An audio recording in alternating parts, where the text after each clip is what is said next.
இன்றைக்கி சிவப்பு புட்டு அரிசி வச்சு ஒரு சூப்பரான பிரேக்ஃபாஸ்ட் ரெசிபி எப்படி செய்யுதுன்னு பார்க்கலாம். நான் இன்றைக்கி 2 கப்பு சிவப்பு அரிசி எடுத்திருக்கேன். இதை நல்லா 2-3 வாட்டி வாஷ் பண்ணிவிட்டு ஒரு 2 மணி நேரம் நல்லா ஊற வச்சு எடுத்துக்கோங்க.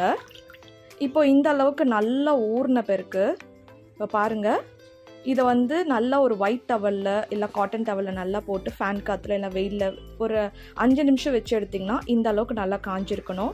இப்போ இதை நம்ம மிக்ஸி ஜாரில் போட்டு நம்ம இந்த அளவுக்கு கொரப்பாக அரைச்சி எடுத்துக்கலாம். இப்போ இந்த அரைச்ச புட்டு மாவு பார்த்திங்கன்னா ஒரு கடாயிலையோ இல்லை பேனில் போட்டு நல்லா ஒரு 5 நிமிஷம் நம்ம வறுத்து எடுத்துக்கலாம். அதில் இருக்க பச்சை வாசனைலாம் போகணும். பச்சை வாசனை போன பிறகு நம்ம புட்டு செய்ய ஆரம்பிச்சிடலாம். இந்த அளவுக்கு நல்லா வறுத்துருக்கணும். இப்போ இதுக்கு தேவையானவுக்கு உப்பு போட்டு கொஞ்சமாக தண்ணி ஊற்றி தெளித்து நல்லா புட்டுக்கு எப்படி பிசையுமோ அப்படி பிசைஞ்சிக்கோங்க. நல்லா கொஞ்சம் வெதுவெதுப்பாக தண்ணியில் இந்த அளவுக்கு நல்லா பிசைஞ்சு எடுத்துக்கோங்க. இப்படி அழுத்தும் போது இந்த